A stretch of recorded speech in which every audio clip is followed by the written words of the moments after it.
আজকে বাংলাদেশ সেনাবাহিনীর সৈনিক পদে ভাইভা পরীক্ষা কেমন হয়ে থাকে তা একটি সুন্দর ভিডিওর মাধ্যমে দেখানো হবে। চলুন শুরু করি। আসসালামু আলাইকুম স্যার, আমি কি ভেতরে আসতে পারি? ওয়ালাইকুম আসসালাম। আসো, ভেতরে আসো। তোমার নাম কি? স্যার, আমার নাম মোহাম্মদ রাকিবুল ইসলাম। তোমার বয়স কত? স্যার, আমার বয়স 18 বছর। তুমি কোথা থেকে এসেছো?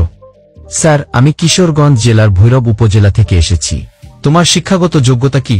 স্যার, আমি এসএসসি পাস করেছি বিজ্ঞান বিভাগ থেকে। আমার জিপিএ 4.83। ভালো। তোমার পরিবারের সদস্যদের নিয়ে কিছু বলো। স্যার, আমাদের পরিবারে 5 জন সদস্য। বাবা মা, আমি ও আমার 2 ছোট ভাই। বাবা একজন কৃষক, মা গৃহিণী। আমি বড় সন্তান, তাই পরিবারের দায়িত্ব নিতে শিখেছি। তুমি বাংলাদেশ সেনাবাহিনীতে কেন আসতে চাও? স্যার, ছোটবেলা থেকেই আমি সেনাবাহিনীর প্রতি শ্রদ্ধাশীল। আমি চাই এমন একটি প্রতিষ্ঠানে কাজ করতে যেখানে শৃঙ্খলা, কর্তব্য ও দেশপ্রেম একসঙ্গে থাকে। দেশের মানুষের সেবা করতে, প্রাকৃতিক দুর্যোগে এগিয়ে যেতে এবং প্রয়োজনে জীবন দিতে প্রস্তুত থাকতে চাই। এই মানসিকতা থেকেই সেনাবাহিনী আমার প্রথম পছন্দ। তুমি কি জানো সেনাবাহিনীর জীবন কতটা কঠিন? স্যার, জানি। এটি একটি ত্যাগের জীবন, যেখানে সময়, পরিবার এবং নিজের আরাম সবকিছু ত্যাগ করে দেশের জন্য কাজ করতে হয়। আমি সেই প্রস্তুতি নিয়েই এখানে এসেছি। বলো তো, বাংলাদেশের স্বাধীনতা দিবস কবে? স্যার, 26শে মার্চ। স্বাধীনতা যুদ্ধ কতদিন স্থায়ী ছিল? স্যার, স্বাধীনতা যুদ্ধ 9 মাস স্থায়ী ছিল। বর্তমানে সেনাবাহিনীর প্রধান কে? স্যার, সেনাবাহিনীর প্রধান হলেন জেনারেল ওয়াকার উজ্জামান স্যার। আমি বাংলাদেশ সেনাবাহিনীতে যোগ দিতে চাই, এটা ইংরেজিতে বলো। I want to join the Bangladesh army. ধরো, তোমার পোস্টিং হলো পার্বত্য চট্টগ্রামে, সেখানে যুদ্ধ পরিস্থিতি তৈরি হয়েছে।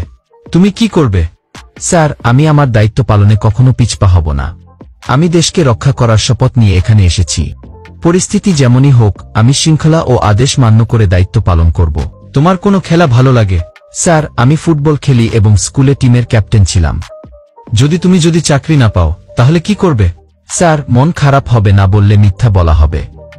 কিন্তু আমি হাল ছাড়ব না। পরবর্তী সময়ে আরও ভালোভাবে প্রস্তুতি নিয়ে আবার চেষ্টা করব। কারণ স্বপ্ন পূরণ না হওয়া মানেই পরাজয় নয়, বরং এটা একটি নতুন শুরু। তুমি অনেক আত্মবিশ্বাসী, শৃঙ্খলিত ও সততার সঙ্গে উত্তর দিয়েছ। এই মানসিকতা থাকলে তোমার মতো অনেকেই সেনাবাহিনীকে গর্বিত করবে। ঠিক আছে, তুমি এখন আসতে পারো। স্যার, ধন্যবাদ। বাংলাদেশ সেনাবাহিনীর সৈনিক ভাইভা পরীক্ষা শুধু মুখস্থ করা তথ্য নয়, এটি একজন যুবকের মনোভাব, সততা এবং দায়িত্ববোধের চূড়ান্ত মূল্যায়ন। যারা প্রস্তুতি নিচ্ছেন তাদের জন্য এটি হতে পারে একটি গাইডলাইন।